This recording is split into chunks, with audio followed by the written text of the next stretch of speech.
Okay.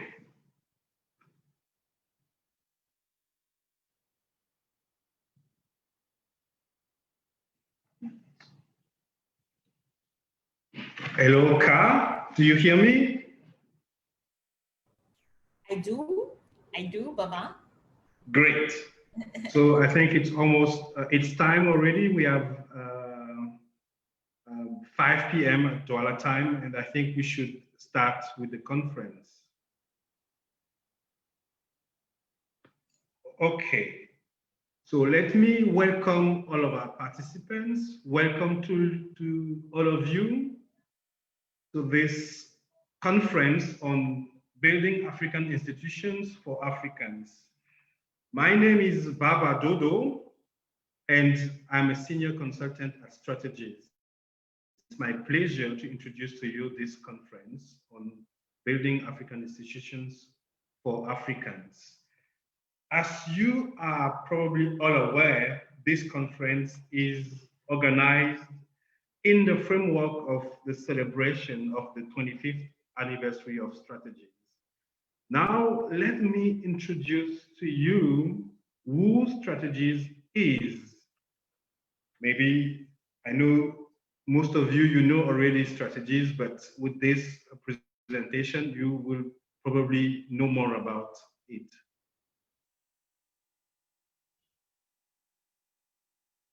Just a second for me to share my screen with you.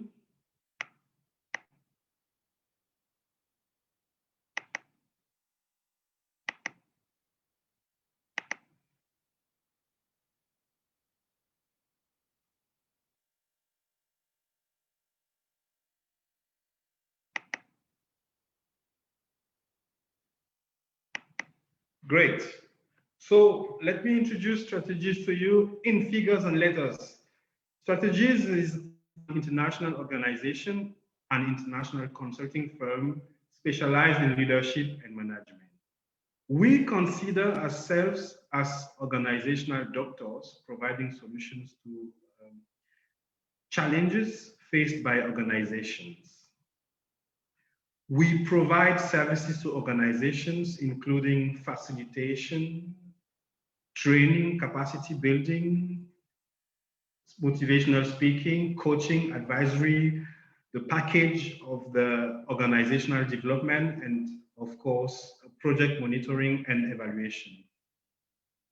We consider ourselves to be the indispensable partner of ambitious and proactive organizations that are over hundreds clients that we've been working with in the private sector and the development sector in areas such as agriculture, peace and security, decentralization, and so on.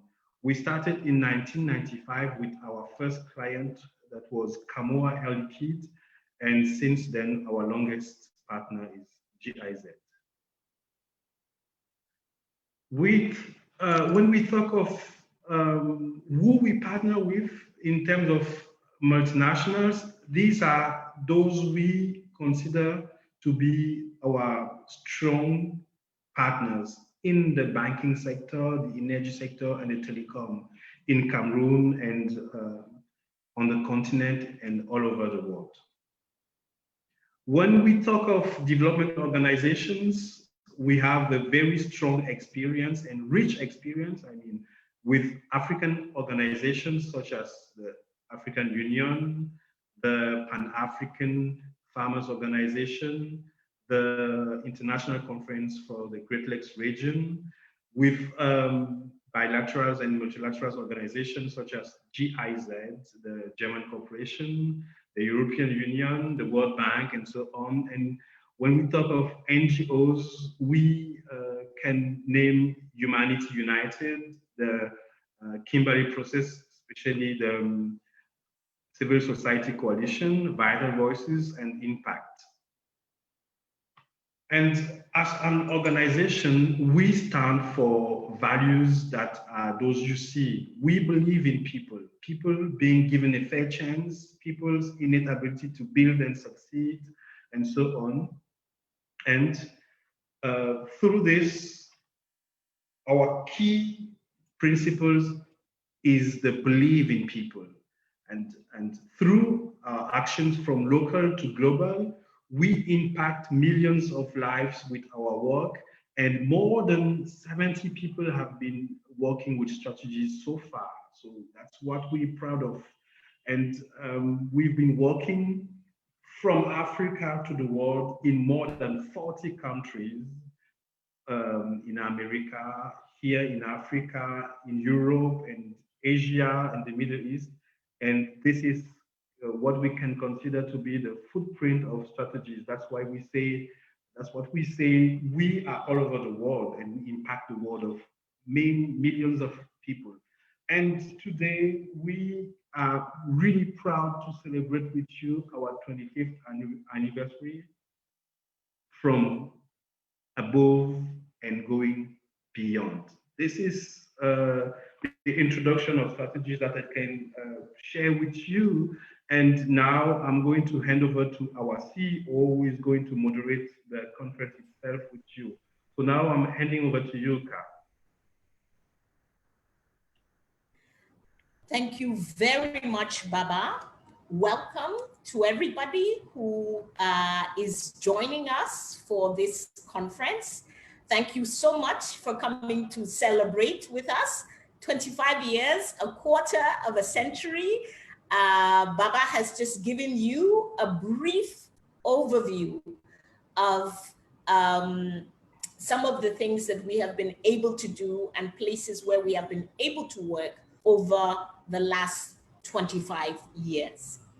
And now we thought that having supported African institutions for the last 25 years, having been in situations where we bring solutions, we work with institutions on solutions for our continent, we thought it would be fitting to spend time to talk about building African institutions for Africans. And to do that, I'm going to start off, before I introduce you to our very wonderful panel, I'm going to start off by us taking a quick look at some of the key figures and the key trends on our continent. So I too am going to share my screen with you for a few minutes.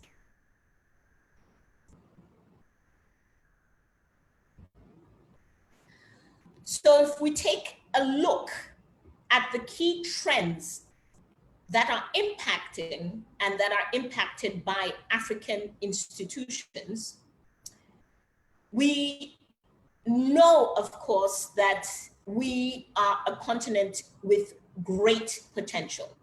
Today, we are 1.3 billion people. That is about 17% of the world population.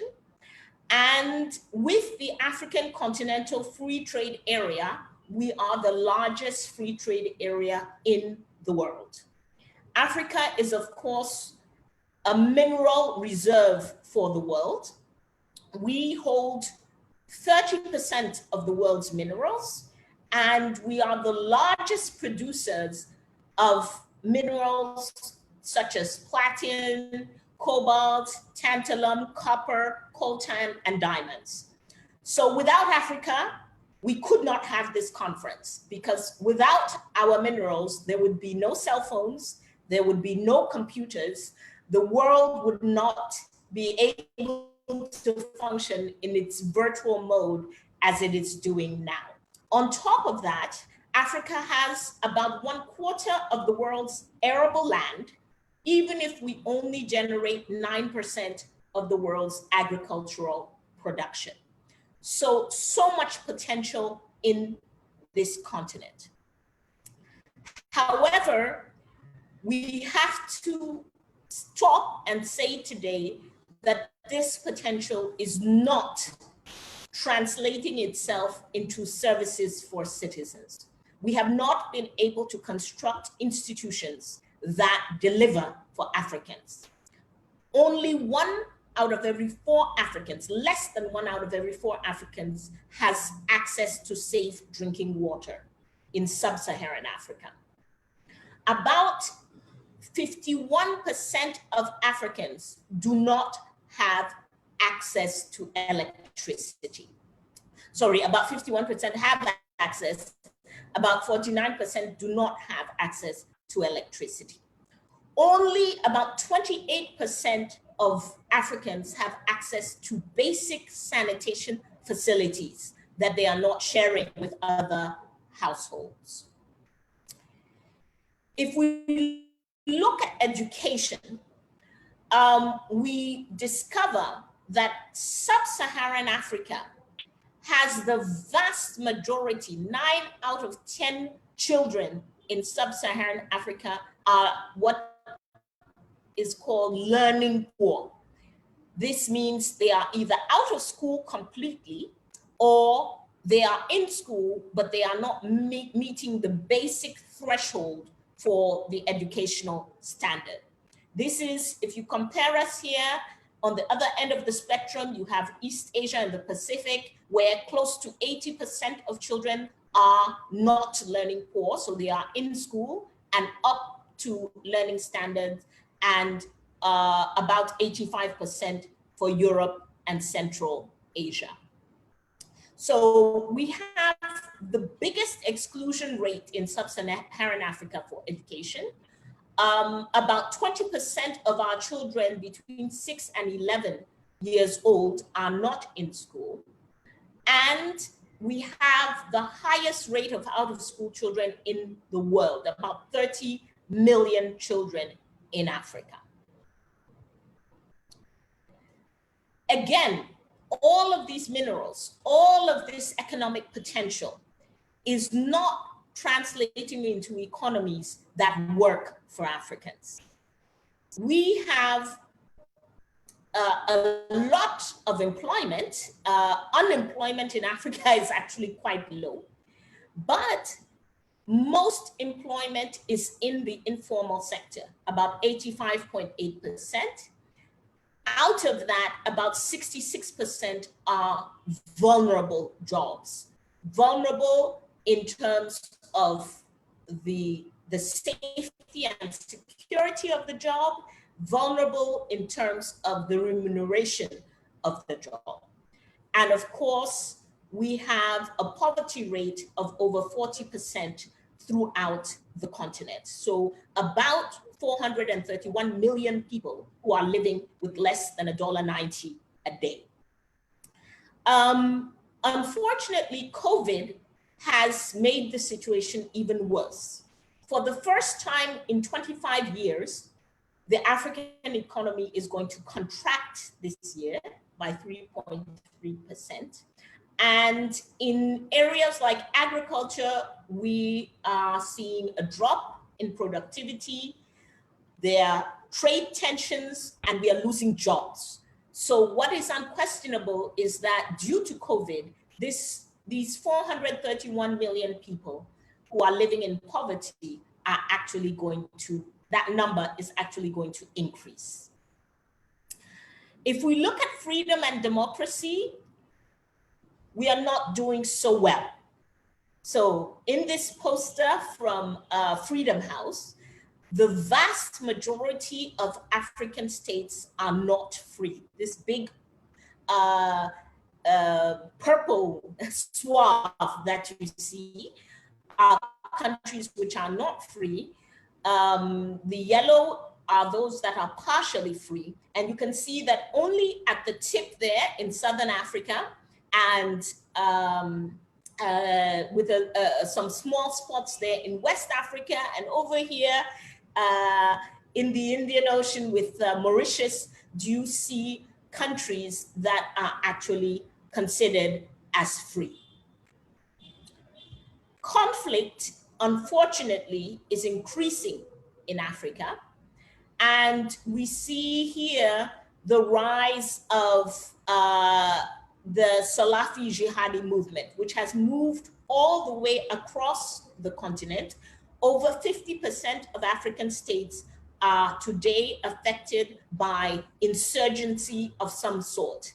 And you can see there the dark black countries that have active insurgency, the grays are low-level insurgency, and you see that West, Central, and Eastern Africa are all affected, and we are even seeing some effects in Southern Africa today. Are greatly impacted. About 29 million people are currently forcibly displaced in Africa. This is an increase since last year, about 16% increase. And we see that conflict has increased in the Democratic Republic of Congo, Central African Republic, Ethiopia, and the Sahel, and is contributing to this forced displacement. Faced with all of this, we have created a lot of institutions. We have not counted all of them here, but to give you an idea, to try to face these challenges, Africa has, in terms of quantity, created a lot of institutions. From the 5 regional organizations that you know, representing Northern Africa, Eastern Africa, Western Africa, Southern Africa, and Central Africa, are various organizations that have been created to address questions of peace and security, economic institutions that are supposed to face up to these challenges, but they are not quite delivering. And that's going to be our conversation for today. Meanwhile, it's important and very encouraging to know that there are some African countries that have institutions that are delivering to their citizens. If we take a look, for example, at some of the best performers, Mauritius, Botswana, and Seychelles, we will discover that they have been able to provide water to almost all of their population. They have been able to provide electricity to the vast majority of their population. They have literacy rates which are nearly at 100%, and as a result, poverty in these countries, in Mauritius, it is less than 1%, it's less than 0.5%, it's at 0.2%. In Botswana, it is at 14.5%, and in the Seychelles, it is at 1.2%. So these countries tell us that faced with these challenges, Africa can deliver. It is possible for us to build the institutions that can actually meet with the challenges that Africa is facing. So, with that scene set, I am going to introduce to you to our wonderful panel. And I am going to ask my colleagues to make sure that they're pinning the videos. I'm going to ask all of the panelists to please turn on their videos and ask my colleagues to pin the videos of the panelists as I introduce them. So we have an amazing panel of women who have helped to build extraordinary institutions for Africa and who continue to do so. I'm going to start with Dr. Obi Ezekwesili. Dr. Obi is an amazing, amazing African leader. She was candidate for the presidency of Nigeria in 2019. She is currently the founder of the governance transformation initiative called Fix Politics. She's co-founder of a movement that we all heard about around the world, Bring Back Our Girls. She was a former vice president for the Africa region at the World Bank. She's co-founder of Transparency International. She has been minister twice in Nigeria of Education, and at the base, she is a chartered accountant.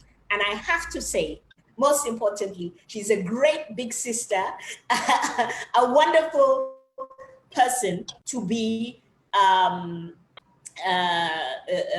in touch with and working with on these questions that concern our continent. Welcome, Dr. Obi. Hi, Ka. Congratulations. Hello. Thank you. And thank you for joining our celebration. Our next panelist is Ambassador Liberata Mulamula. She is currently a visiting scholar and acting director of the Institute for African Studies at the George Washington University in Washington, D.C. She is the former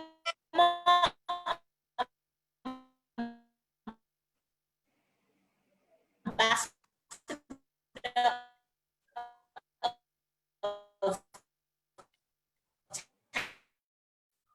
Tanzania to the United States years ago.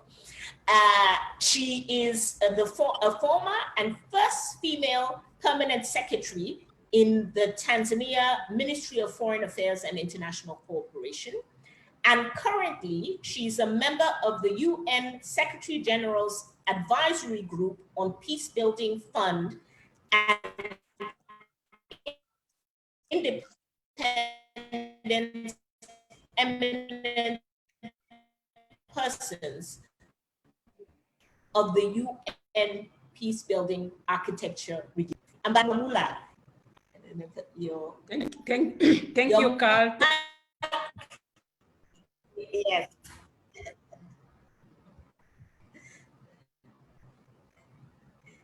Great, thank you. I am going to go ahead and introduce Dr. Deqo Aden Mohamed. Dr. Mohamed is a medical doctor by profession. She's an obstetrician gynecologist. She's also CEO of the Dr. Hawa Abdi Foundation that manages Hope Village in Somalia, where they have offered care and community health care to thousands of displaced Somalis. The village has a 400-bed hospital, a primary school, a high school, a women's education center, agricultural projects, and so on. That was not enough. Dr. Mohamed went on to found the Hagala Institute for Equitable Healthcare for Africa, which focuses on community healthcare, medical and environmental health research, and capacity building for medical professionals. Welcome, Dr. Mohamed. Welcome, Deqo. So glad to have you on board. Thank you, Ka. Congratulations. Thank you. And as Baba mentioned earlier, my name is Walla.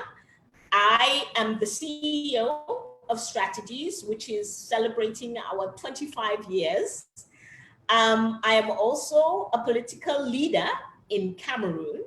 I was candidate for the presidency of Cameroon in 2011. I am president of the Cameroon People's Party, and professionally do over 30 local governments, 5 national governments, and 7 regional and continental institutions. I have the pleasure of trying to facilitate this extraordinary panel today, and also from time to time give my own points of view. Thank you very much to all of our panelists for deciding to join us. And I am going to go straight, Dr. Obi. I have heard you talk about policy, institutions and investment as the pathway for Africa.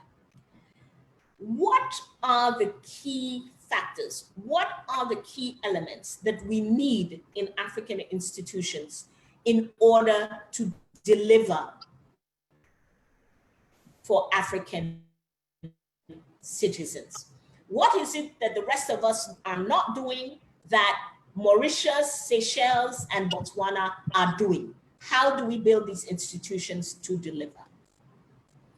Well, thank you so very much, Obi? Ka, and what a delight to be on the panel with my other two sisters. And I think that together we can all ask you, how older than 25 are you?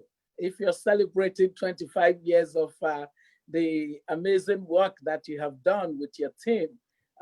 Well done, Ka, well done to your team. Excellent work indeed. To your specific question, I think that it's really crucial that we should situate the conversation on institutions in Africa around the concept of good governance. You know, when you think of society, every society becomes a society of people who have agreed to be together and then to solve common problems through public mechanisms. And that's the basis for which we talk about governance and we talk about government. Besides government, we of course have the private sector, that's the markets, and then we've got the civil society. Government is the overarching amongst the three sectors that we see in society. To the extent that governance systems are not solid, to the extent that they are not strong and competent, to that extent, are you going to have difficulty in having the right policies? So for the right policies to happen, government has to be effective. Government has to have the knowledge and the capacity to deliver on sound policies. For governments to make the right priorities of investments in the provision of basic goods and services that businesses as well as citizens need in order to thrive in their creativity or their innovation, you need to have competence, you need to have capable governance. And so at the end of the day, you find that institutions really matter a lot because it is within the concept of institutions that when you unwrap it, you find leadership as a core component of it. Institutions are not simply codification of ideas. They really represent the way a people do their things. How do we do the things that we do as a continent? How do we do governance? When you compare what you were showing of more or less, benchmark countries for the continent, you would find that Botswana, to which I can speak to very precisely, sound policies, competent governance, competent management of governance are based on the political culture of public accountability and good leadership, effective leadership, and then building systems and institutions that outlasted the early leaders and founders of Botswana was an important story toward their bucking the trend of countries that got trapped in the problems of Dutch disease that follows with the discovery of natural resources like diamond, which is what they have and supply to the world. So if you looked at all that I have said, it is very clear that Africa is struggling with its governance. And until we can resolve what it is that went wrong with governance, because I do not, history doesn't bear to the fact that we always had problems with leadership. Our problems with leadership and therefore governance became a major issue following the inability of the continent to align existing systems of leadership that we had pre-colonial Africa with the new modern systems of public administration based on democratic principles that we inherited. And so that alienation of these two worlds, as it were, has caught us in the trap where public leadership does not result in effective outcomes of the kind that you were showcasing. Thank you so much, Dr. Obi. I am swinging between, speaking of delivery and services, our internet is quite bad in Cameroon right now. And so I'm swinging between machines and connections, but I think you can still see me. So we are retaining public leadership. We are talking about policies. We are talking about a lack of governance that has not enabled us to deliver on some of these issues. Ambassador Mulamula, you have been at the head of, you have been part of national institutions, you have been at the head of regional institutions, you have worked internationally. What are some of the key ingredients that we are missing? What is it that we are not doing well enough?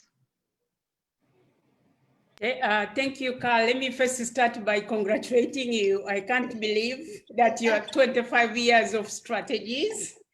When I was first introduced to you, this is about maybe 12 years ago, were giving us a background how you started on a dining table. Yes. Because I know some who have made it started in the garage, but you started on a dining table.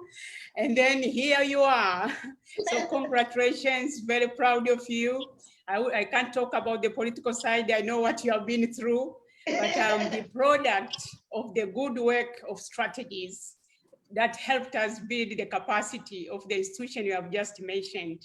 Yes. But I'm also happy to share this platform with my dear sister Obil.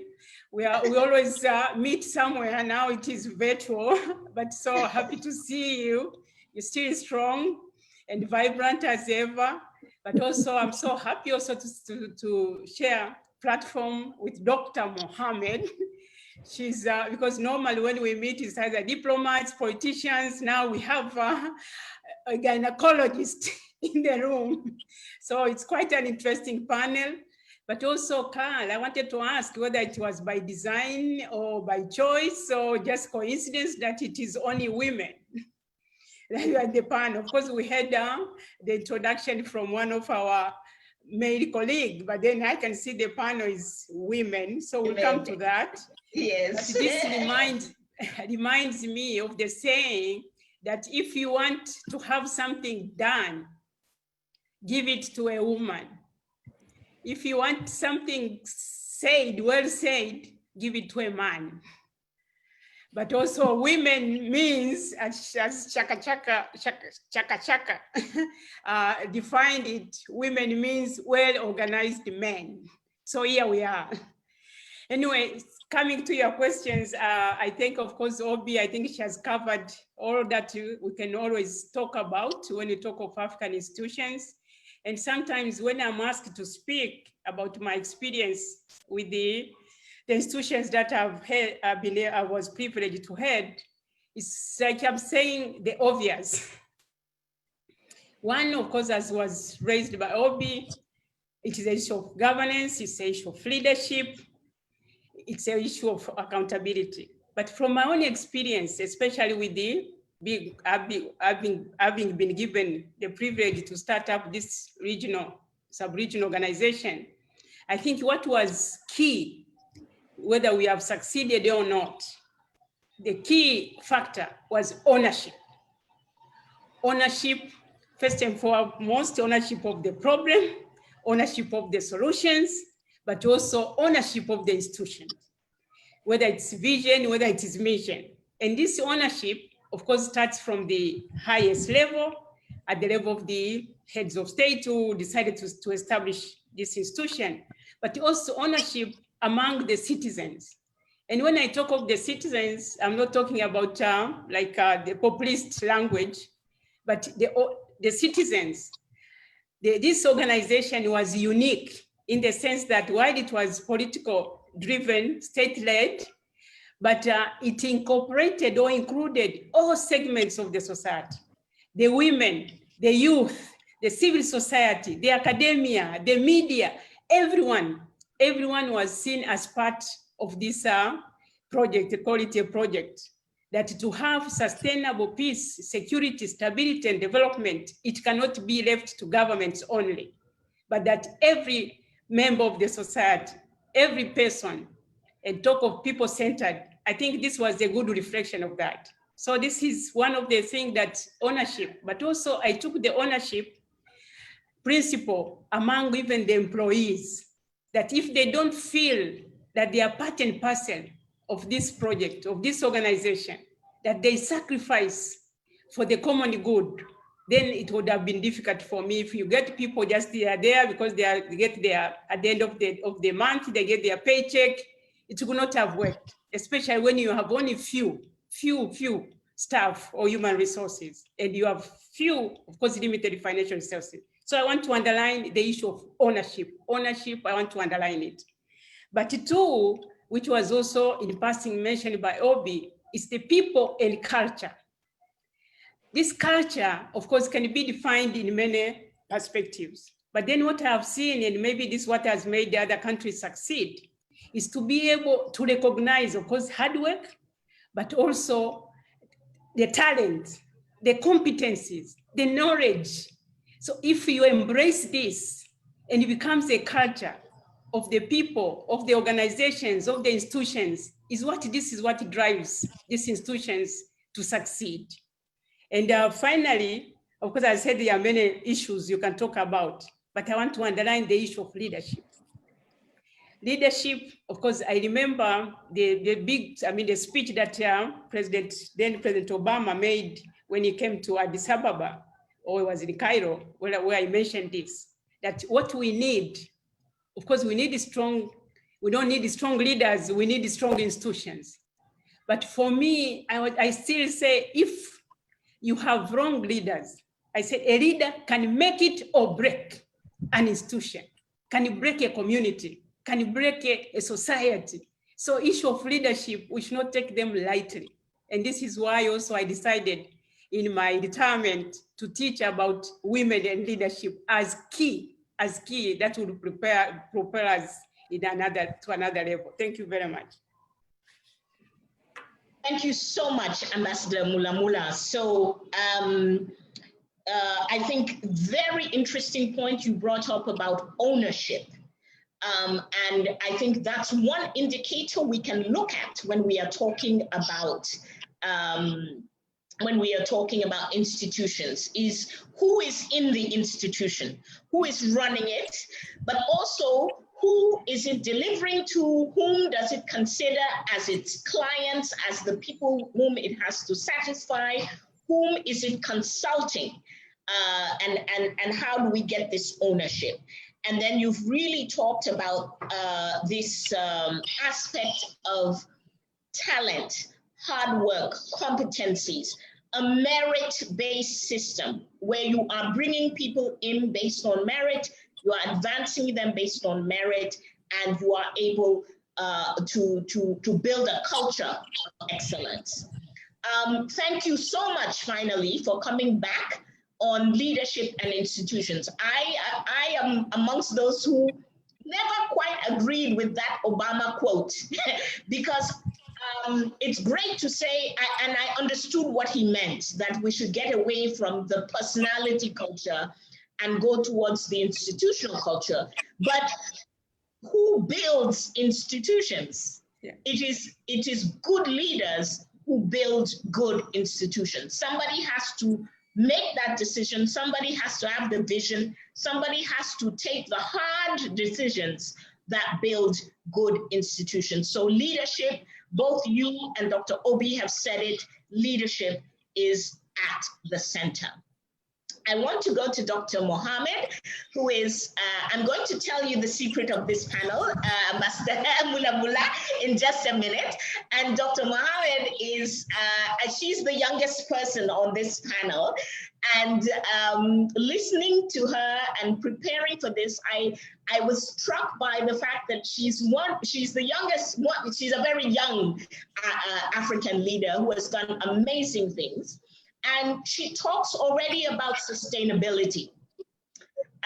Dr. Mohamed, please talk about sustainability and what it means for our institutions. First of all, congratulations for your commitment. So you have amazing leadership skills, which is commitment, 25 years, and I hope more to come. I'm honored to listen to you all day. I could just listen, be part of it. I think me being in an environment of humanitarian in Somalia and conflict, and keep fundraising. This is vicious cycle where you every year you fundraise and your funding are going away and you go back and ground zero. That's the one pushed me to think about sustainability, how I can sustain my organization, how I can build a healthcare system where accessible to the community, it's affordable, so I don't have to be dependent on international community. I don't have to be dependent on someone outside. So that's what really put me to thinking forward about sustainability. And I think having a strong institution is very important. But in the same time, as you say, the leader is very important. It's a hand to hand. It's like a chicken and egg, I think. So in Somalia, I cannot do anything because there's no governments. There's no effective institutions in the place. And healthcare is one of the major indicators. I think I haven't seen your presentation in CAR, the 3 wonderful countries in Africa are progressing, but there was no health indicators. And the frustration it has in Africa, I'm really frustrated, is how we are putting out of our continent millions of dollars as a health tourism, going somewhere else and treating ourselves, when we have a talented people in a continent, when our talent is around the world working and treating others, why not to bring them? To do that, you need to have a strong institution in place in healthcare, in security, in finance. It's the people who have a job, so could afford to pay those wonderful services. So I think sustainability is everything to me, and sustainability should be started when you're trying to build an institutions. If I want to build this institution, how it can sustain, in the beginning might be without you. That's what we need to start in Africa. Building an institution is in 20 years from now, and 50 years I'm gone. Who's going to run these institutions? How I can set up the policies and strategies that can work without me. So that's a part of sustainability. It's not where I started only financially. Now I'm thinking in my hospital, if something happens to me, who can treat my patient in a better way? Who could continue my village to providing the basic services? So that's to me and sustainability. In Africa, we are the most richest. You show us the slides. It's very sad to have all these resources and we cannot afford to pay a quality healthcare. We cannot afford to pay a quality medication produced within the continent, within our continent. So it's very important to think in sustainability. And I urge all of you in the political level, in everywhere, whatever you're doing, think about how to sustain this program, how to sustain anything we are doing. Thank you for having me. Thank you so much, Deqo. Thank you for really emphasizing on that point about financial sustainability. And sometimes when I look at organizations like yours, in some ways in Africa, we have encouraged people to substitute for the state.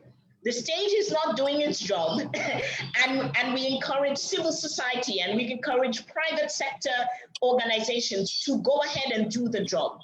And of course, if people are dying, if people are sick, we need to take care of them. But we also have to have the sustainability of the state. And you've talked about financial sustainability, you've talked about succession plans, And when I bring all of this together with what has been said by Dr. Obi, by Ambassador Mulamula, my question then, and before I go to the question, I see participants with their hands up. We are going to get to you in just a few minutes. So we will be taking questions from participants in the audience. I'm giving our speakers a chance to lay the groundwork a little bit, and also for any of the questions already in the chat. So don't worry, we will be getting to your questions. We'll open up to questions from the audience. But I do want to go back to you now to ask, is it realistic? In Africa, I sometimes get the feeling that we want to develop without functional states. We want somehow development to happen. I will maybe challenge Ambassador Mulamula a little bit to say, we sometimes go to regional level. We want regional organizations to somehow miraculously function when their member states are not functional. So I want us to address this question of the functional state. How important is it? Can we advance without it? Dr. Obi. It is impossible to advance without the functional state. And the reason is that, as I said in my opening, the state is the overarching sector amongst the three sectors of society. It has that coordination role. It has the visionary role. The reason whether the country is developed or developing or emerging, one thing that we know is that the role of government and the expectation from government is the same. The citizens want an improvement in the quality of life that they can have, their standard of living, their security, their capacity to take advantage of opportunities and thrive. It is just similar to humanity, that wheresoever they are found, they want to be able to and function effectively.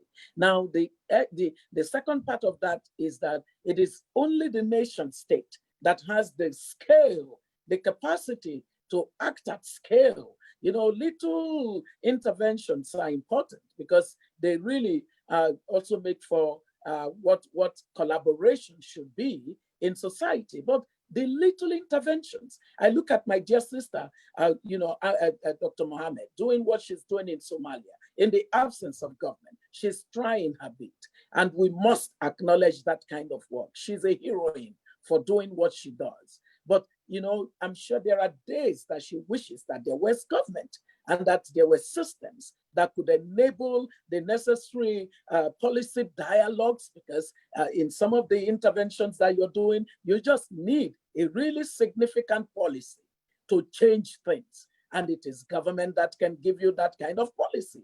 In some of the things that she does, she just needs a last mile investment in some important aspects that private sector would have no incentive to get into.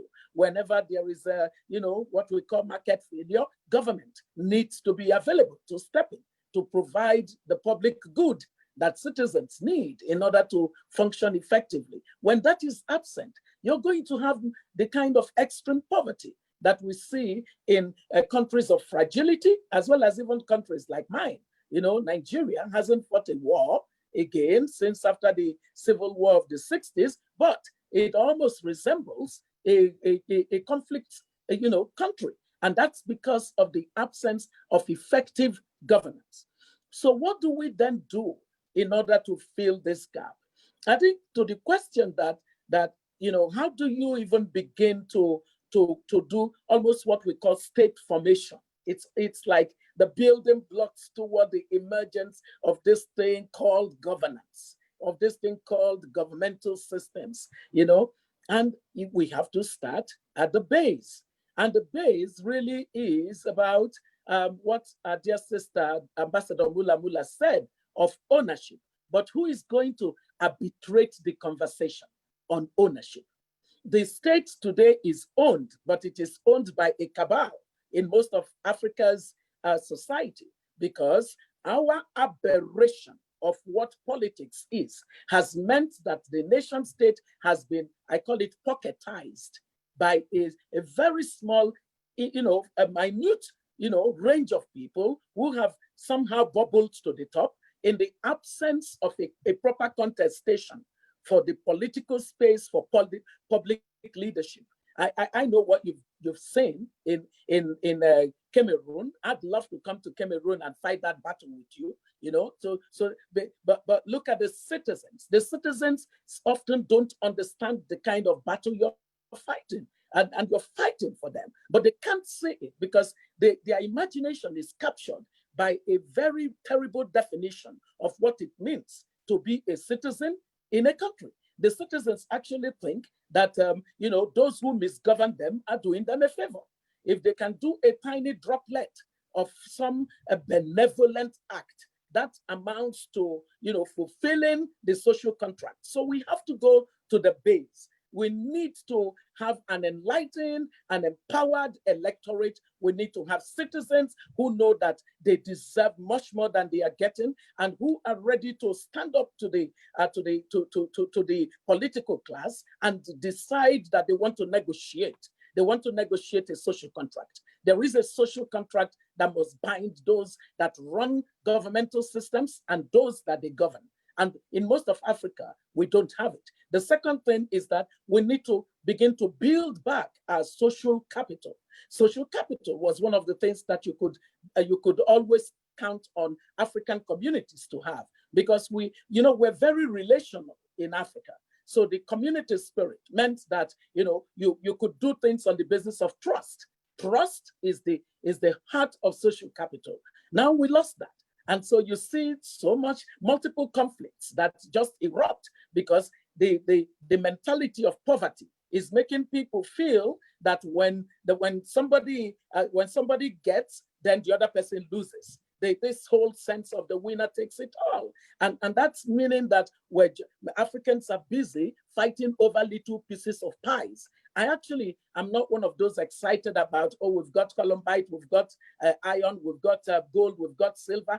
I don't care about what we've got and what we offer to the world, because we are not in any way maximizing the values of natural and resources endowment that we have. We didn't add anything to it. So it's just God-given, divine providence, bestowed all of this on us. When our politicians talk about those endowments, it annoys me, and we should stop enabling them. What we should be talking about is how we translate everything that we represent today to the world into a world-class human capital that is innovative, that can solve problems, our own local problems, solve national problems, solve regional problems, solve global problems. We need to be competitive. We have citizens across our countries that have shown the world that they can play at the same level and the same standard of performance. When the enabling environment gives them all that they need as the wind behind their sail to really be great people. We have a continent that is drawing back its citizens. Our governance has to be innovated. We need to innovate it. And it falls on the table of enlightened African citizens to understand that the problem needs to be solved at the base. And that means we need to stop being highfalutin. We need to stop being, high order minded and just go to the base and begin to engage in a way that makes our citizens see that they have an effect, a very important office. That office of the citizen is the greatest office of any African. The only thing that matches it, but not close enough, is the office of the president, which is the highest political office. But constitutionally, the citizen is greater than the president, because the legitimacy of the president depends on the action of the citizen. Thank you so much, Dr. Obi. So much.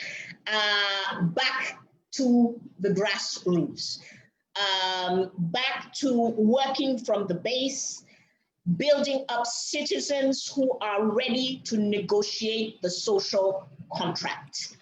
I think you have put your finger in the middle, in the middle of the pie, and in the middle of what is wrong in this moment. The work that is needed for citizens to understand that they occupy the office of the citizen, that they occupy the highest office of the land, and that every other person only gets their office from them. Ambassador Mulamula, you had started on this by talking about ownership, by talking about the fact that, you know, the institutions must be owned by women, by young people, by those who are marginalized in the society. So I wonder if you can build on this a little bit. How do we do this work? How do we go beyond it being words that we are saying on panels and so on? How do we do the work that gets African citizens, builds up their power enough for them to be ready to renegotiate the social contract? Thank you, Carl. Of course, it's always very much enlightening to listen to my sister, Dr. Obi, because she has covered almost all the entire spectrum. But let me start by saying that, first of all, as they say, I always like these sayings, that ships don't sink because of the water around them. Ships sink because of the water that gets in them. So I'm saying this because when you talk of the non-functional state, what makes the state function? And being an academia, we like definitions. Let's get the general understanding of what we mean by a state, and then we'll come to your question. Because if the understanding and the definition is that a state is a body of people that is politically organized and especially occupies a clearly defined territory and is sovereign, but also a state that the political system that governs such a body of people constitutes parts of a nation. So I'm saying every time we talk of the state, it's like we ask ourselves, what is that? What is that animal? The state is us. The state is the body of people. But where we go wrong is those, as I said, people we put in the in the ship that gets into the ship and sinks the ship. This is where the problem is. So for me, I would want to argue that for the state to function, you need functioning institutions and vice versa. But then when you talk of the body of people, always, and what we have seen in terms of the leadership, in terms of who governs these states, it's at the exclusion of the majority of the people. That body of people, you find almost half of that body of people are left out. And these are the women. So the question is, how? Because now, especially now, the trajectory has changed to admit and recognize that we cannot have what Dr. Mohamed was saying, sustainability, whether it's sustainability of development, sustainability of financing, if you leave out this critical mass of people. So how do we do it? One, for those who have been in politics, Dr. Obi, you know, it's always about numbers. To be voted is to get the numbers. If at all it's not manipulated, you need the numbers. So this critical mass of the population provides those numbers. But also we have seen that where women have been involved, where they have been heads of state, where they have come as we have come in today, or where they are in business, as Carl, the way you have started the strategies and to bring it at this level, because at least when I got to know you, it was essentially all women. So it is not the question of how, it's not the question of why, it's not the question of what, but what it is, it has to be, we have to do the right thing. And we see that whatever you bring in, I've become an activist of women. I can take the whole session talking about this, but it is the right thing to do. It is the right thing to do. You saw, of course, I said, if there is an election on the day of voting, the majority on the line are the women. But then where do we lose them? It's because of the politics, because of the patriarchal system. But then we have this critical mass that can bring change if you believe that it can be done. I mentioned that in my organization, when I was reading the International Conference on the Great Lakes region, what made me to tick or be recognized is because of this inclusivity, leaving no one behind, recognizing that everyone has a role to play. You don't have to be politically correct, but this, as it is from the humanity point of view, that was the path I took. And that's what made me think. I mean, even getting the strategies, at first you should do, you can recall that the women, I mean, the men were very resistant, said, what are these young women going to tell us? What are they going to teach us? But then when you came with your knowledge, with your expertise, I mean, the survival of the Great Lakes region, I owe it to you. So when I'm asked why women, how to do it, I mean, it is the right thing to do, and we have done it, we have seen it. So why don't we do it? This is the question. I thank you. Thank you so much. Thank you so much for that key factor about our success. And I'll step in here to say how this came about to be a panel of women. We did not start out to pick a panel of women. We started out to pick amongst the people with whom we have worked and with whom we have networked over the years. We started thinking of examples of great institutions and people who had built them and strong leaders we had known over time. And when we picked the people, we looked down and said, oh my goodness, it's 3 women. So I think that it is essential.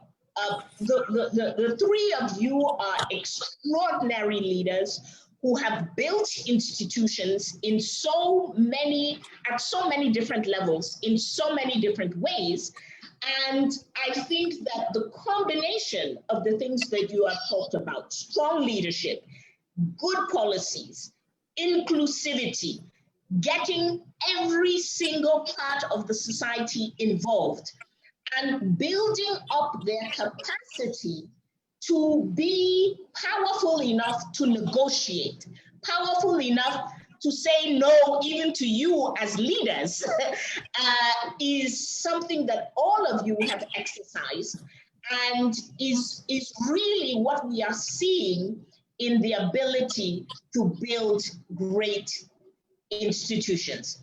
Deqo, I want to come to you to ask you, what is the role? When I knew you, you were diaspora. you were not living on the continent, and now you are back. And I think you're still kind of in those 2 worlds. And I want to know, what is the role of the diaspora? What should the African diaspora be doing to help us build the kinds of institutions that can deliver for our continent? Thank you. It's just an honor to listen to you, Ambassador, and Dr. Obi. It's amazing. I'm blown, and I'm honored to be with you in a panel. As a diaspora, we all have been traveled and lived in somewhere else. To me, I will, in the side of my colleagues and my Africans in diaspora, The advice I will give is we should spend our time when we're out of our continent to get as much as possible knowledge. That's what we need to. We don't want to waste our time in just sitting and contemplating and thinking we own the beautiful countries we are, wondering, or the houses we see and beautiful high rises. No, we have a work waiting for us back home in the continent in Africa. So please get strong knowledge as much as you can, no matter what. Even if you're cleaner and you know how to do perfect cleaning, the continent will benefit to you. We all don't have to be professors and politicians and doctors. So the country needs more than that, our continent. Secondly, in Somalia, if I take example, I think we survived lasted 30 years because of diaspora. There was no state, there was not functioning, there was chaos, and international NGOs couldn't provide everything. So the money that was sent by diaspora, that's how my country survived. And now seeing the diaspora community coming back and rebuilding the nation, it is really, it's heartwarming. It's just beautiful to watch. Mogadishu is rising every day. They're building new homes, no matter what happens. The explosion happens, the people attack them. The people try to scare them, but they are resistant. They're coming back to build our country.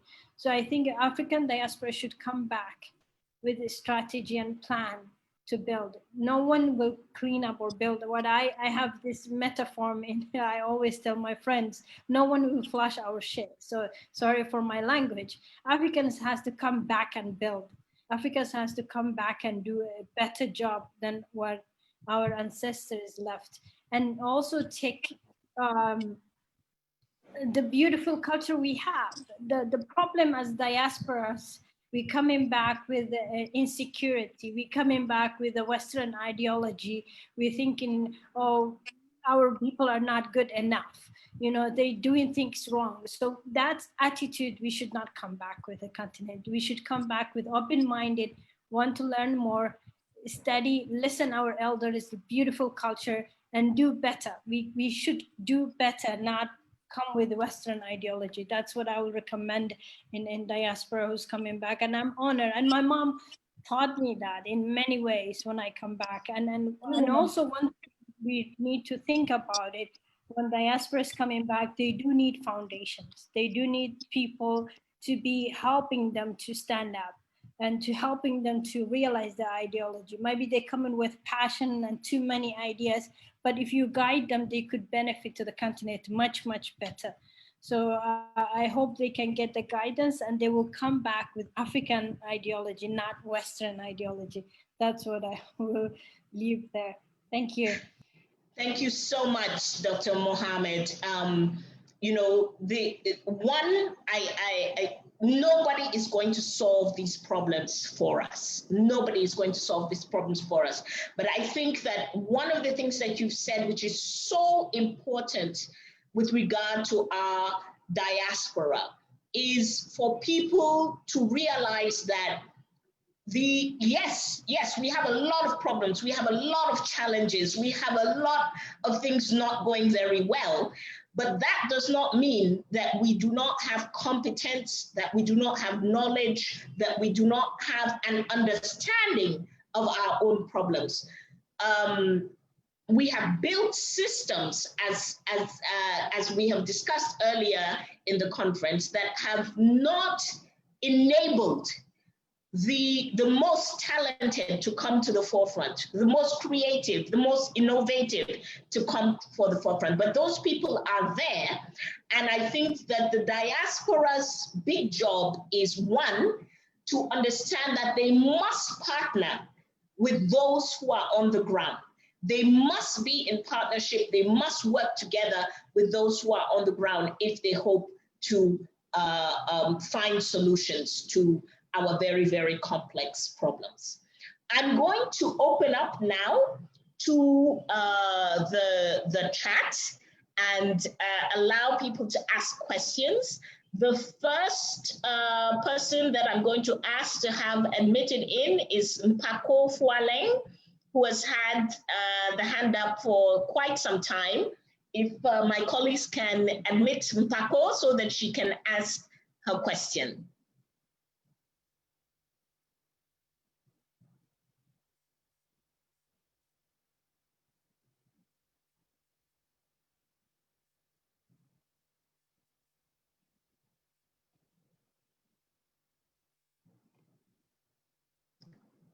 Paco.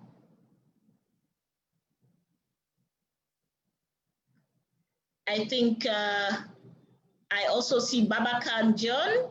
Okay, also admit Babacar. So let me see if Paco has been able to get into the conversation. Babacar John, can you admit him, please, so he can ask his question? I think they have to unmute themselves. They were Yes. permitted. Yes. They can unmute.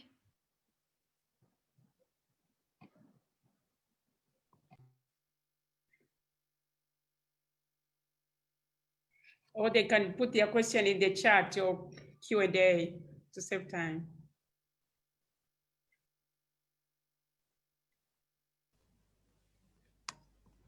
Hello, Kat. This is Baba speaking. Yes. Maybe what we can do while we're still waiting for them to unmute, Okay. we can read those questions that are already in the chat. The first Okay, one go. is from, Yes. okay, the first one is from Kamara Eni Amogu.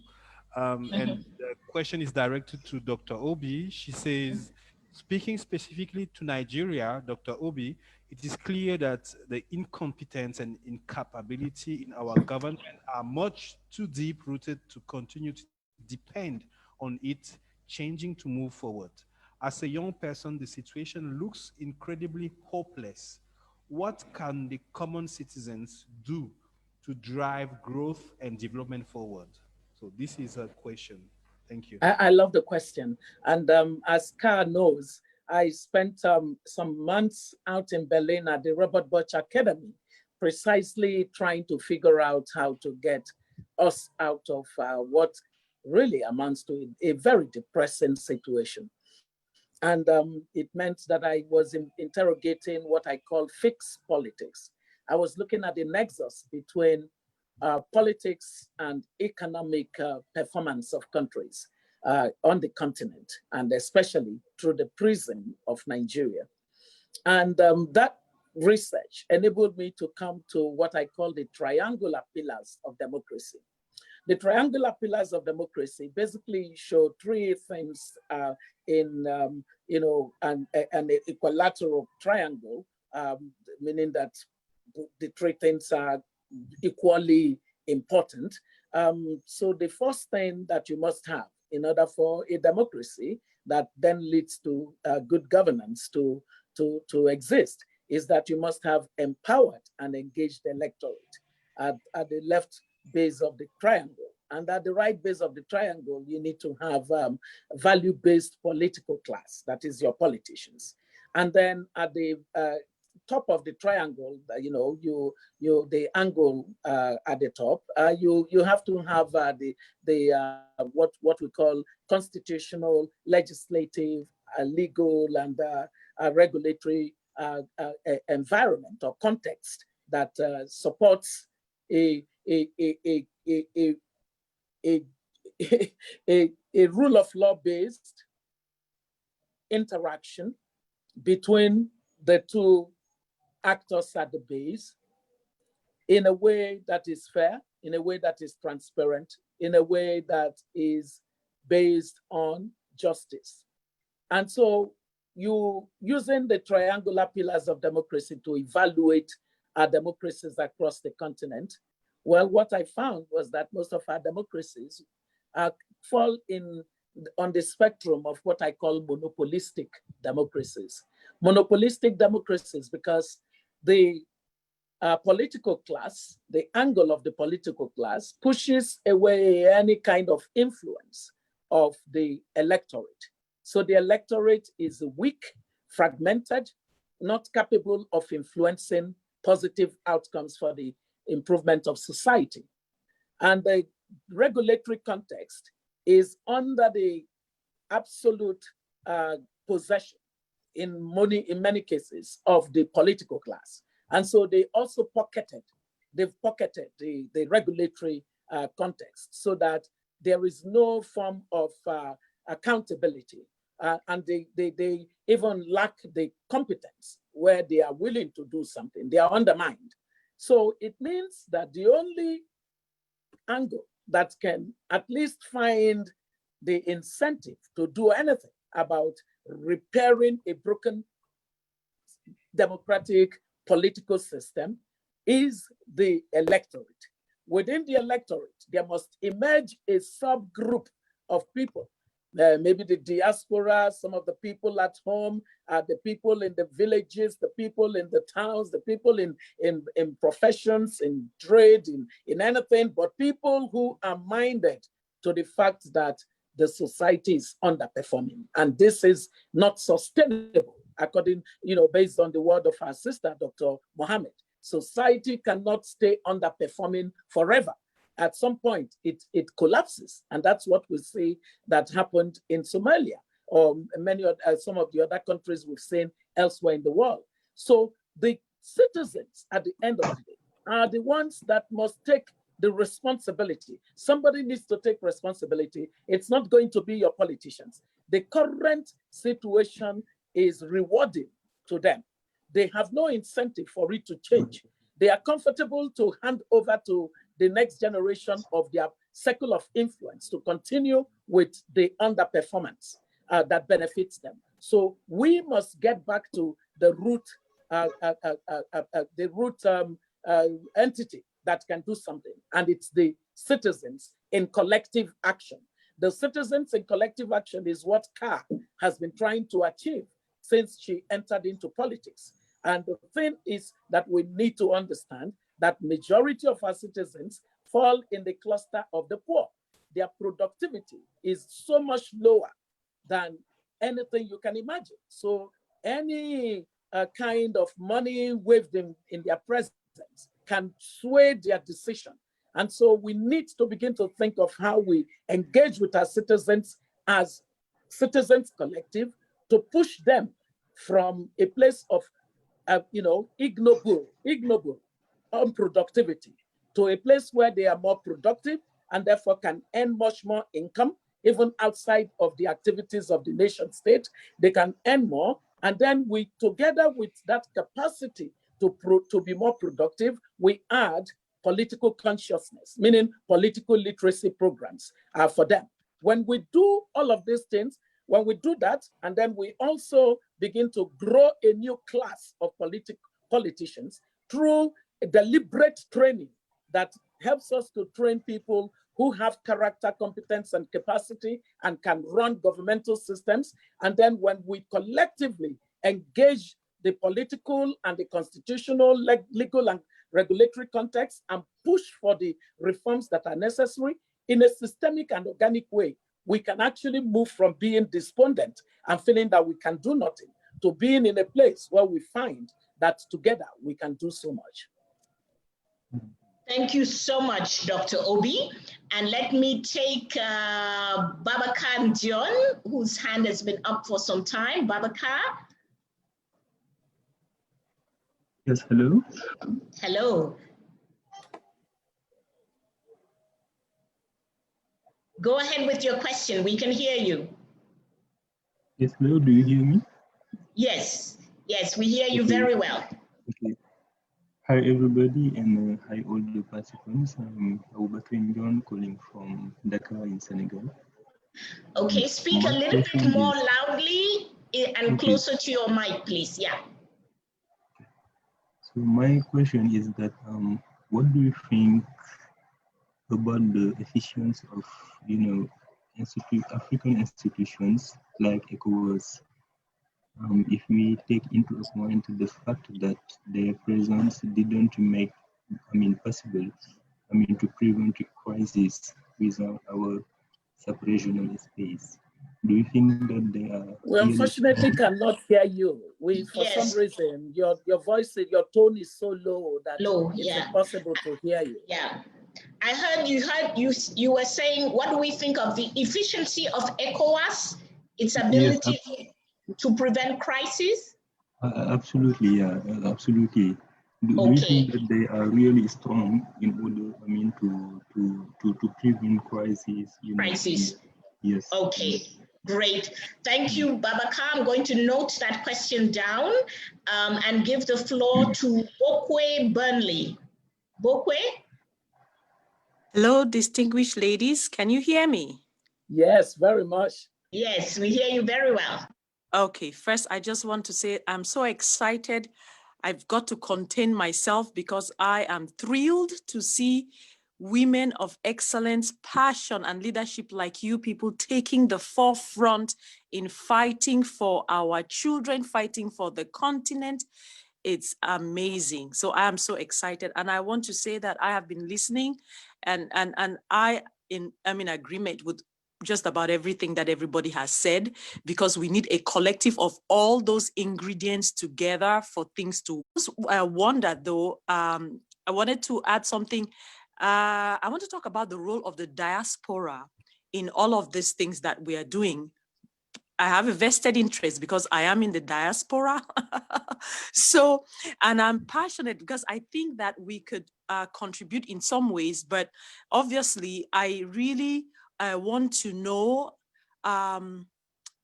what could be done better to have more institutionalized structures so that the brain drain that the continent of Africa has experienced because of the statistics that I'm sure you are all aware of the diaspora from Africa that are out here, you know, so that that brain drain can be reversed. Because just like a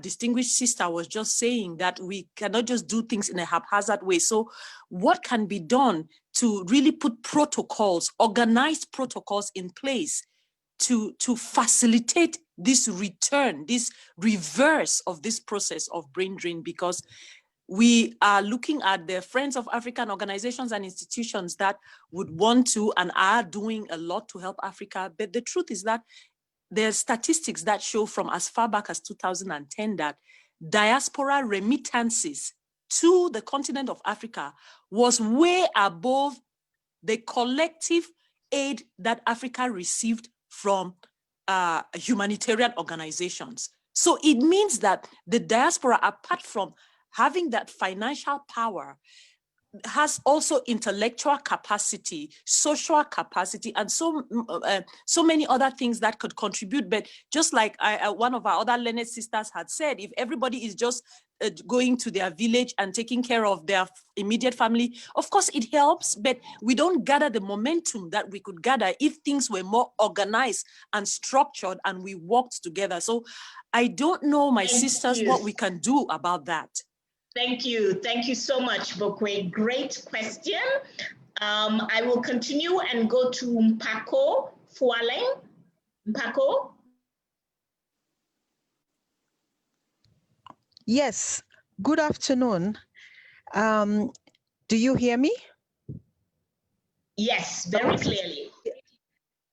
Thank you very much for this conference, and let me express how enthused I am to listen to these great ladies, and also for the vision that they shared with us on these issues. I would like to ask a question. I heard about the need for local ownership, the need for sustainability, the need for inclusion, no letting anyone behind, making sure that the youth, women are empowered, are taken into consideration. And also I heard about the need for, yes, strong institutions, but also visionary leaders. And it's been quite some years now that we've talked about the need for strong leaders, visionary leaders on the African continent.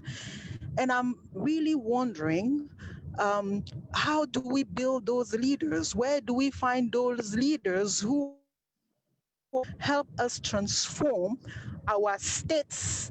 I particularly like the definition of the state that was given before, but we should not forget that these are states that we inherited and we made them ours, and we're trying to domesticate them. but we also agree that those states are not yet enshrined and do not yet reflect our societies are, and why we're still struggling, and we have these conflicts and the social contracts that are not there fully consolidated yet. So Great. I'm wondering, how do we find those leaders, those visionary leaders? Thank you. Thank you, Paco. And I will take the last two before I go back to the panel. Cham, Joshua, you have the floor.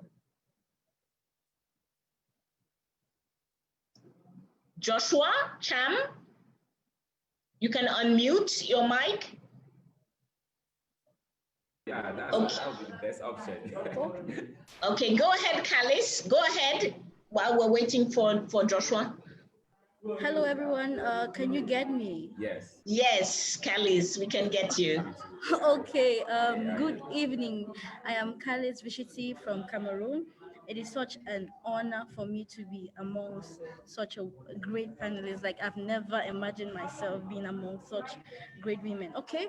My question goes to Dr. Deqo, and I would like to ask that for people in the diaspora, I know of people who have acquired knowledge and would like to bring about positive change in their countries, like in the communities they originate from. But the system of government in their countries would not let them bring about such change.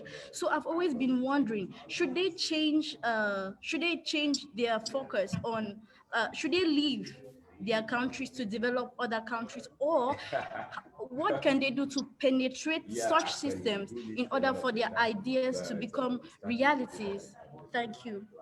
Okay, great. Kalis Vishti, just to let you all know, I think Kalis is about 17 years old, and she's part of a wonderful program called Open Dreams here in Cameroon. And I think her is part of... Hello, Joshua, your mic is open. 1 second, yeah. So Kalis is part of a program called Open Dreams, and I think such a program speaks a little bit to Mpako's question, where do we find the leaders? There are all kinds of programs already on the ground, identifying young leaders, training young leaders, giving them opportunities, finding mentors for them. So, I think the diaspora would be amazed to know what is happening on the ground. I think one of the things it's important for diaspora to do is to do your due diligence and find out what is actually happening in the country, because so much is going on. Very, very quickly, I have more hands coming up, but very quickly, I will go to Joshua Cham.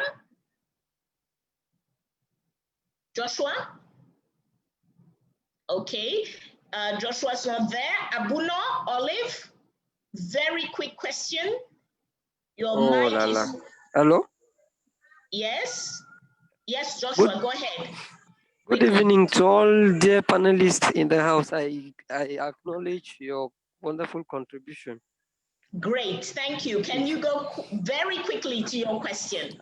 Okay, yes, madam. I have sent in a message, but particularly I wanted to talk about institutions hoping the private sector and companies that are in the African continent play a greater role.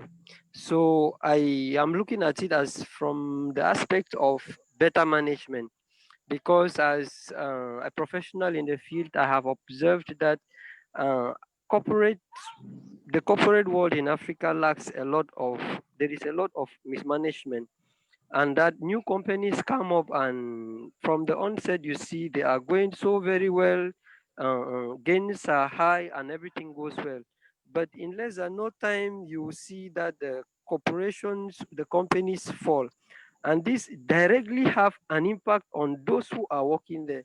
So I am thinking that putting in place better management system, and if strategies and people like you can bring up ways in which African companies particularly can be advised on management, taking into account particularly the human resources, because companies most often fall because the human resource is not well managed, forgetting Great. that yes, they play a greater role to help manage the risk.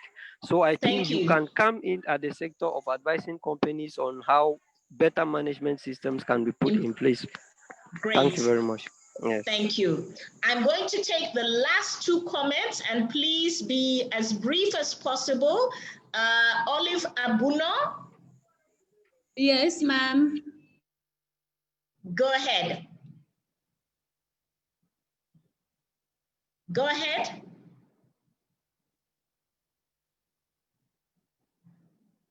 I am not hearing Olive. I am not hearing Olive. Valentine Tata, turn on your mic. Go ahead, Valentine, unmute and go ahead. Yes, good evening to everybody. Good evening. Yes, this is Dr. Valentine from Cameroon. I'm very happy to take part in this wonderful session. And I must commend already the wonderful efforts and the laudable efforts of our Honorable Walla. I must say I'm happy to see you again and to know that you are doing very fine. My question goes to you. Now, what do we do when it comes to proper management, that is effective management of this institution, our African institutions, taking into consideration our African context? You know, our context is somehow not well shaped. It has some hidden potentials which at times are not clear to the man in the street. I don't know, from your own appraisal, from your general view, what do you think are the better ways by which we could manage such our structure? Thank you. Thank you. Great question. And the last one is from Halidou Demba. Hello, Halidou. Glad to have you online. Yeah, hello. I'm also very happy to see you again. Can you hear me? Yes, we can hear you very well, Halidou. Okay, thank you very much. Unfortunately, I am speaking to you in a darkness environment because the electricity has gone here in my area since 2 p.m. and we are expecting it to come back in the next 30 minutes. Okay. Yeah, thank you very much. I would like to seize the opportunity to congratulate you. Congratulate the strategy team for what you have achieved so far, and also to thank and congratulate the panelists with their eloquent presentations. Thank you. I have just one single comment, and I am very, I agree with the relationship between institution building leadership with the development of our continent. But I think that institution buildings and leadership are not enough if they are not built on values. Because if you look at democracy, where it was successful, institutions and political culture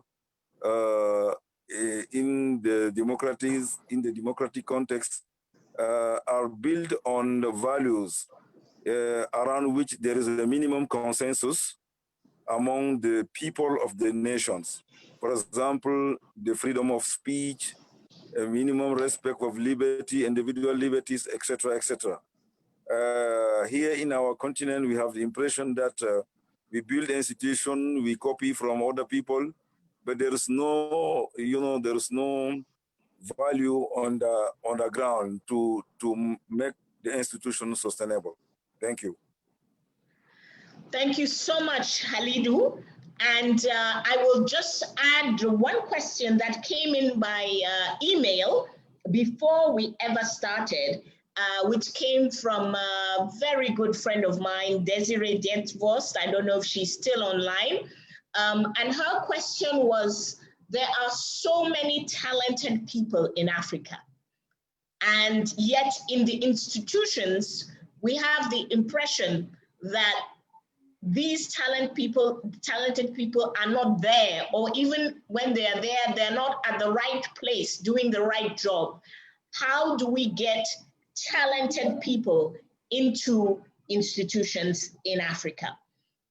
So I'm going to just let the panelists take a stab at some of these questions. Go ahead and answer the ones that speak to you.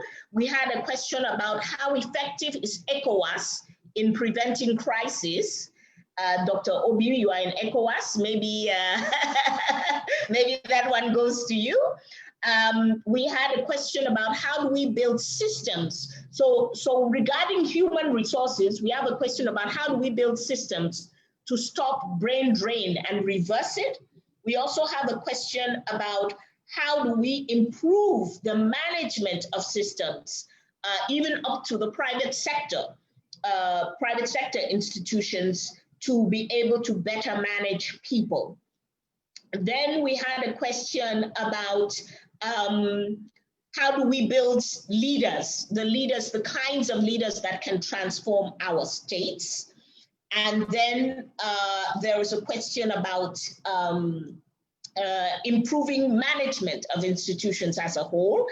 And finally, Halidu's comment, but which also goes to a question that how do we structure our institutions so that they are value-based, so that they are built on a foundation of values, and we are not just copying, mimicking institutions from other places without founding them on our own values.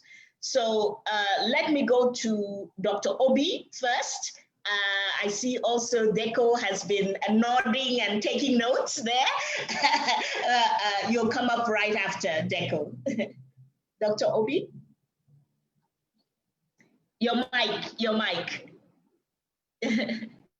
Thank you very much, Ka. The audience has been very engaged, and that's an amazing thing that we gained today. I have learned from them as much as we also have spoken. ECOWAS and its capacity in preventing crisis. I think that, if you looked at data, it is to the advantage of ECOWAS.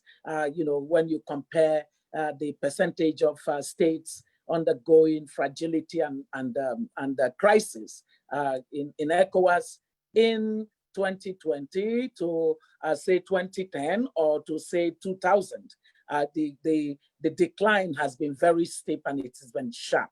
But not descending into absolute collapse of governance is not equivalent to being stable. And so ECOWAS has an important role to go beyond some of the basic political progress that it has made. Just that treaty that outlaws militarization in the sub-region is a classic gain that ECOWAS has made compared to other regions of the continent. And that was what informed the Continental Treaty at the AU that now outlawed any governance that is not democratic. So we can praise ECOWAS for that. In terms of member states, the member state relationship is still not edifying of the participation of citizens. And so governments speak to governments, and the integration that is necessary, even through businesses, through citizen to citizen, that's not happening as fast as it should. And that's really a big disadvantage, because ECOWAS could be much more in the performance of, in the building of an economic zone, a real economic zone of prosperity. We're missing that. Why is economic zone of prosperity important in a conversation on crisis? People tend to not fight when they are comfortable. So the more that we can build prosperity, the more that we can build opportunities, the better it is for ECOWAS, and the more that we can, prevent crisis. The second question was a question on the diaspora and how we could reverse the brain drain. I wish I could tell you that we should just, do a law saying people shouldn't go. That would be wrong. People are going because there are economic incentives driving that movement. Now, the movement is toward environment that would enable people to gain more skills, where they can find better jobs and be better rewarded for their effort. So what that says to us is, if we want to keep our best talents at home, we need to build governance systems that work so that our private sector can thrive. If I look, I said it on a panel recently that most Africans that are abroad would rather be home. I know that for a fact. You know, in any 10 Africans that you're discussing with, where would you rather be if things were good? They would say home. So they really are not in those lands because they love those lands that much. It is because some imperatives are driving them. So we need to improve governance, and we need to understand that no matter where people are located today, there are connectivities that enable them to support the development of their society. I can speak to this because I developed the diaspora program at the World Bank, and it has grown enormously, and also within countries to have the diaspora policies. Our sister talked about finding visionary leaders. Well, the truth is, as Ka said, we already have little programs here and there trying to train young leaders to emerge, but I think that we need massive scale. I said today earlier on Twitter that Nigerians pay more attention to who they hire to run their grocery shop compared to who they hire to run the local government, to run the state government, to run the federal government. That is a misnomer. We need to be interested in how we raise public leaders. Public leadership is a major hindrance to our development, and we now have to be more intentional and strategic in the way that we build systems of training of public leaders from the base to the top. And that's why we are setting up what we call the Unconventional School of Politics, Policy, and Governance, and we want to achieve scale.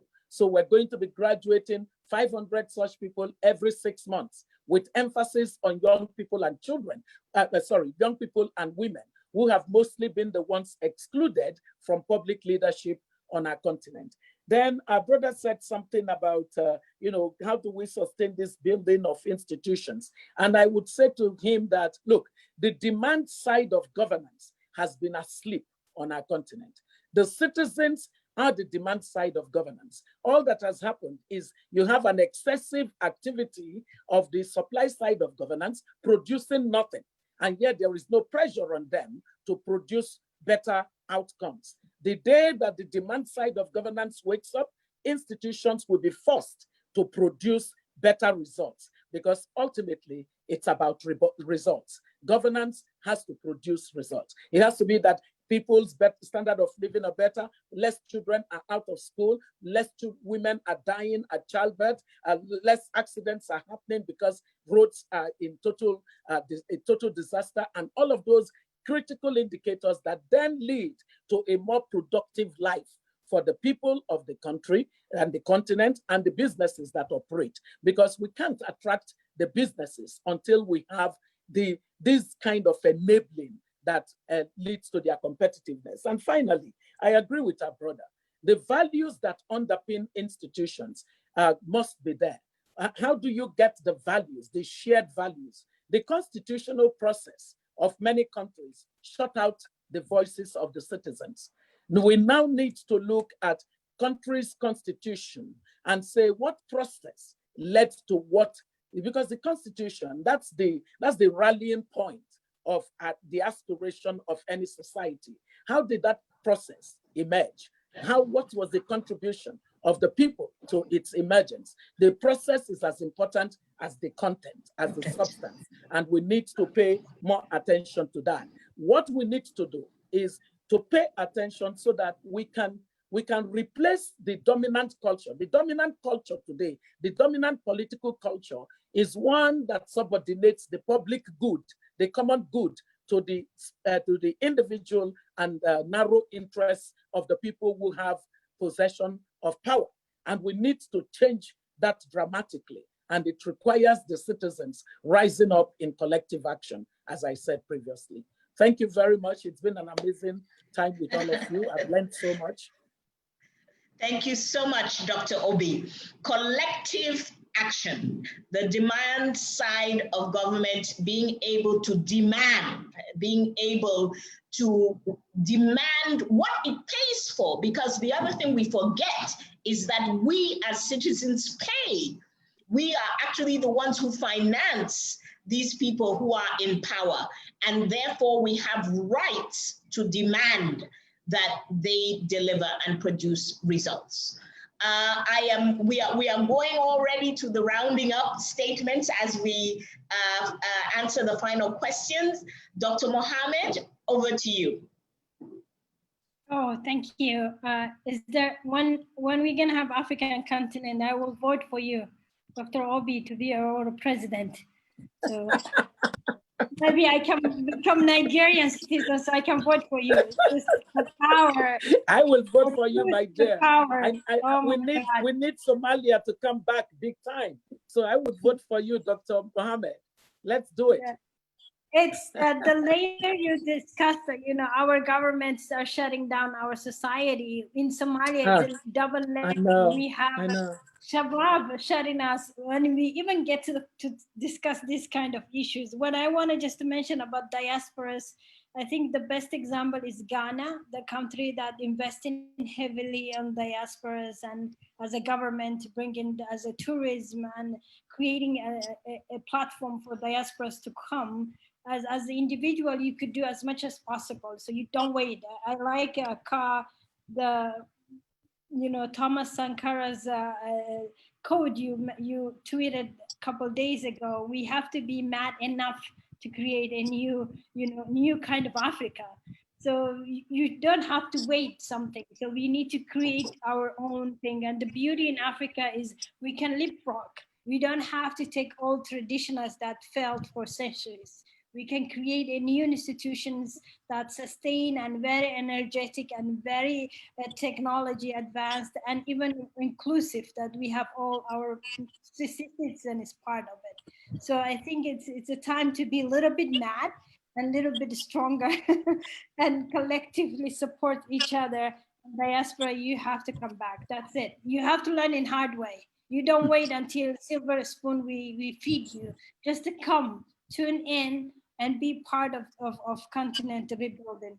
That's what I will tell you. Thank you so much. Thank you so much, Deqo. Diaspora, you have to jump into the pool. And I think one thing is important that we have to say also to our diaspora, because unfortunately in Cameroon, and I notice in several other countries, I think all of us here are believers in people standing up. We are believers in people demanding, but we are believers that this should be done without violence. So we also ask our diaspora to stop financing war. We have not solved a single problem in Africa with violence. And we see more and more of our diasporas. We understand that they are frustrated. We understand they want the change quickly, but the solution is not, it's never has been violence for Africa. If violence was a solution, Africa would be in a much better place by now. So the history has taught us that violence doesn't work. And we would ask our diaspora, the energy and the finances you are putting into violence, please put it into the non-violent leaders that you see in our countries. Please, please, please. Ambassador Mulamula, a look at those questions and a final round-up statement from you. Thank you very much. Yes, thank you very much. I also want to thank the participants for a very engaging conversation, because we didn't want it to be monologue. At least we get to hear. I've been reading in the chats. There are also some very good questions that maybe because of time we can't pick them up. But let me say one thing, of course, about the diaspora. One of the participants mentioned, how do you institutionalize this aspect of the diaspora? One, at the continental level, just wanted to remind you that the diaspora in terms of the African Union, is recognized as the 6th department of the African Union. But then, of course, I was also say part of the diaspora. I've been in the US after my retirement. But then the diaspora, and as what Carl said, most of them, of course, like those who are funding for violence, I tell them, you are funding violence, you are funding wars. These wars are fought on the ground. You are in the comfort zone while people on the ground, they are dying. But then you live in this comfort of the Western ones. I said, I mean, you have to get out from from that shelter of saying we are fighting for the common cause, while you see that those who are suffering on the ground. So how you connect the support with the people on the ground, be able to be on the, you have to have your foot on the ground to understand what you are really actually supporting. Because they just live in this, most of them in this superfluous world, but also use the machinery that have already, institutional machinery that have been already established at the national level. For example, in Tanzania, of course, we have the Foreign Affairs, Ministry of Foreign Affairs as a specific department of the diaspora.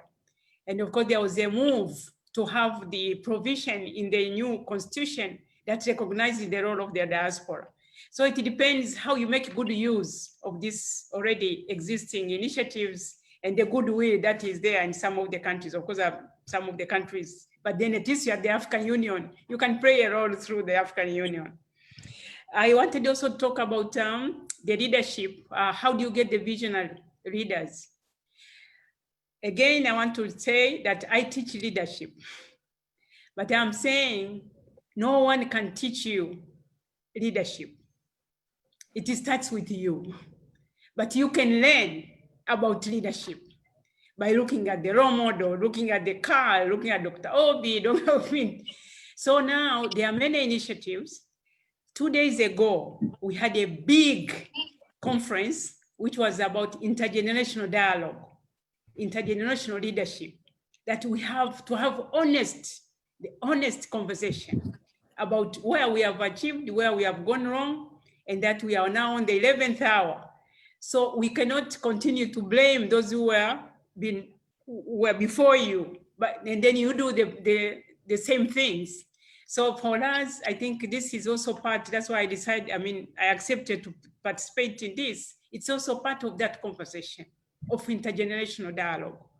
I know most of those who are asking questions, they look young. So I hope you are listening, and that you need to have self-awareness. You have to have tenacity. You have to have the resilience, but more important, get out of your comfort zone to sacrifice. Because the revolutionaries of today, or the revolution of yesterday, you heard, you have the Mandelas and what? They started at very early age, but how much they sacrifice to get where maybe South Africa is on today. So I give this challenge to those, I say, nobody will give you leadership. It starts with you.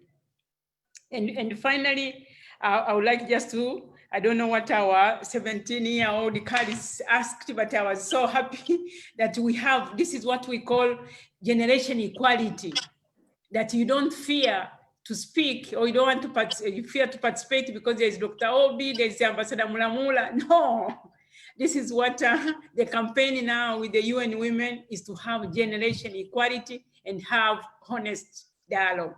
So thank you again, Carl, for organizing this very important conference and conversation, and I hope it continues. We don't want to make it an event, we want it to have continue, and you have, as you always say, it's a luta continua. The struggle continues. Thank you very much. A luta continua, very much so.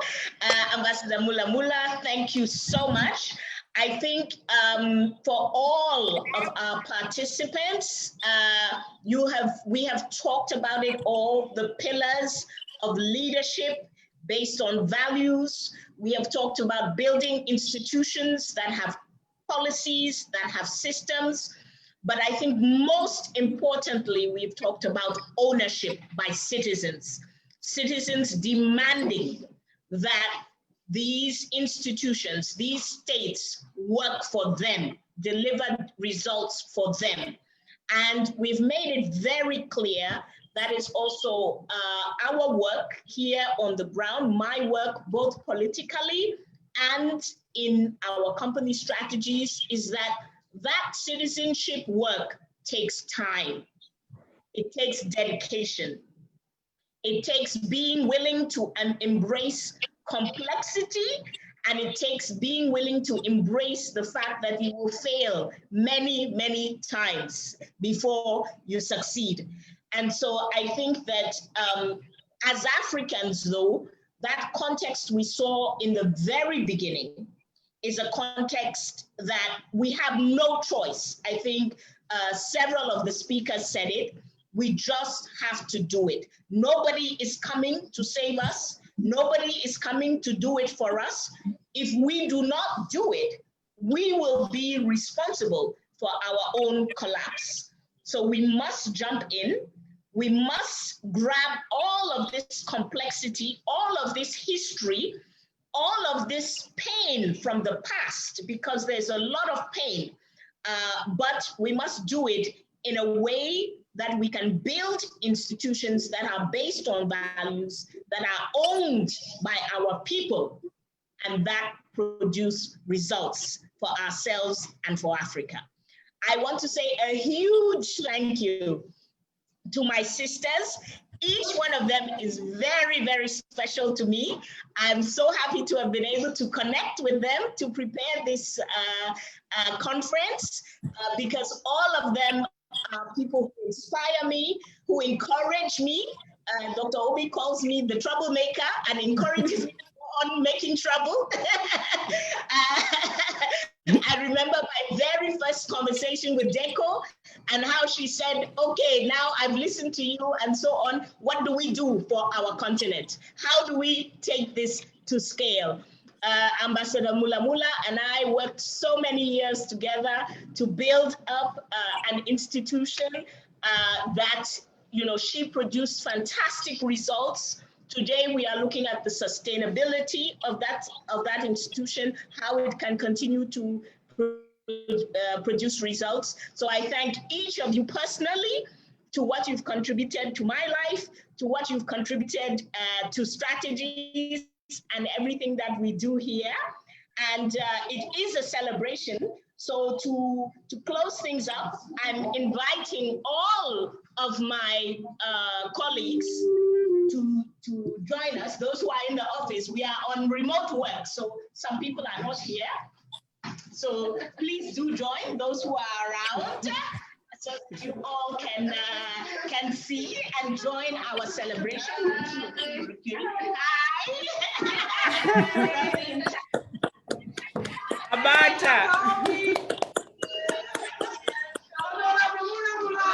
Abata, yes, Abata, Balele.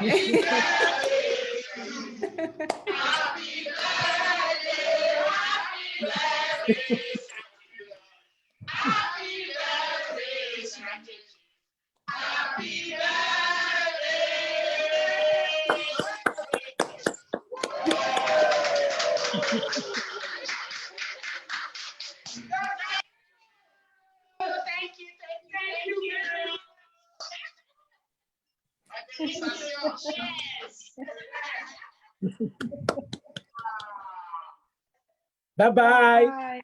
Bye-bye. Wonderful. Bye, Abata, Abalele.